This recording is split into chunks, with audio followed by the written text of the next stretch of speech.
The conflict along the Lebanon-Israel border has entered a dangerous and rapidly escalating phase, transforming what was once a limited confrontation into a broader and more sustained military campaign with regional implications. In recent days, Hezbollah has claimed responsibility for a series of coordinated attacks targeting Israeli military positions in southern Lebanon. According to the group, its fighters carried out a carefully planned ambush against advancing Israeli armored units using precision-guided missiles to strike once the forces had entered a designated kill zone. Hezbollah alleges that the attack resulted in the destruction of multiple Merkava tanks and heavily armored bulldozers, presenting the operation as both calculated and devastating. While such battlefield claims remain difficult to independently verify, they align with reports of intensified ground clashes across southern Lebanon. The fighting has been particularly severe on border where Israeli forces have expanded their operations. Backed by artillery and air power, Israeli troops have pushed deeper into Lebanese territory, aiming to dismantle Hezbollah's infrastructure and reduce its presence near Israel's northern communities.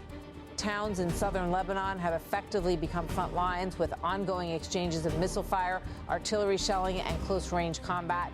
At the core of Israel's military campaign is a clearly defined strategic objective, the creation of a buffer zone extending from the border up to the Litani River.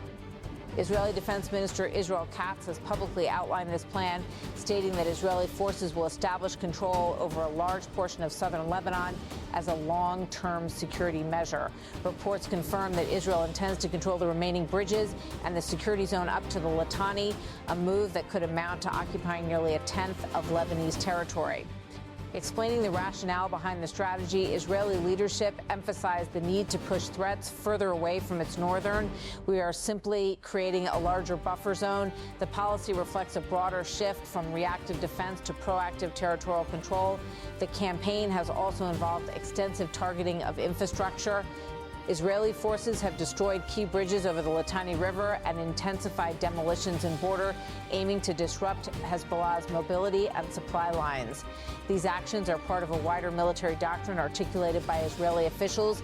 If there is terror and missiles, there will be no homes and no residents, and the IDF will be inside. Such measures, however, have drawn international concern due to their humanitarian consequences. The destruction of infrastructure has isolated communities, restricted access to aid, and contributed to mass displacement. According to multiple reports, more than 1,000 people have been killed and over 1 million displaced since the escalation began in early March. Hezbollah, meanwhile, has framed the conflict as a defensive struggle against Israeli aggression. The group has issued strong warnings against any attempt to occupy southern Lebanon, declaring that it would resist such a move with full force. Any move to occupy southern Lebanon will be met with unyielding resistance. This rhetoric underscores Hezbollah's determination to maintain its presence in the south, despite growing pressure from both Israel and elements within Lebanon. The group continues to launch rockets and missiles into northern Israel, contributing to a cycle of escalation that has intensified since early March, when it resumed attacks following the broader regional conflict involving Iran. The violence is no longer confined to border.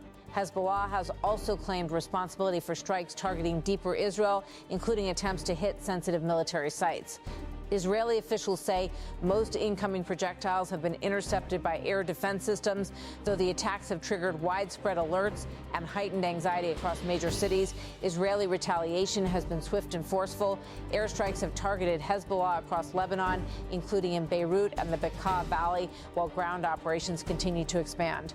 The Israeli military describes its actions as necessary to neutralize Hezbollah's capabilities and prevent future attacks on Israeli communities.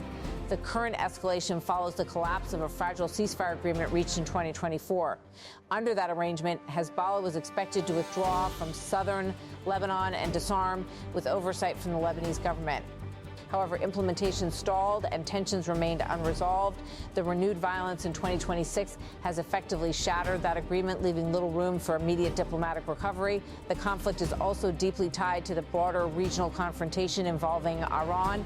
Following Israeli strikes on Iranian targets in late February, Hezbollah intensified its attacks in what it described as retaliation. This linkage has significantly raised the stakes, turning the Israel front into part of a wider geopolitical struggle. Israeli leadership has openly acknowledged this connection. We are continuing to attack Iran with full force. The statement reflects a strategic view that the with Hezbollah cannot be separated from the larger confrontation with Iran and its network of allied groups. On the ground, the humanitarian situation continues to deteriorate. Entire communities in southern Lebanon have been emptied, with civilians fleeing northward to escape the fighting. Hospitals are overwhelmed, infrastructure is damaged, and access to basic services is increasingly limited. Aid organizations have warned of a deepening crisis, with displacement levels reaching unprecedented levels in the country's recent history. In Israel, communities near the northern border have also been affected by ongoing rocket fire. Sirens, evacuations, and disruptions to daily life have become routine, highlighting the broader human cost of the conflict on both sides. Despite growing international concern, prospects for de-escalation remain uncertain. Diplomatic efforts have struggled to gain traction, and both sides appear committed to their respective strategies. Israel is pressing ahead with its plan to establish a buffer zone, while Hezbollah continues to signal readiness for prolonged resistance that has reached a point where its trajectory is increasingly difficult to predict. What began as a localized confrontation has evolved into a complex and multi-layered conflict shaped by military objectives, regional dynamics, and deeply entrenched divisions. As the situation continues to unfold, one thing is clear: the Israel frontier is no longer a peripheral battleground.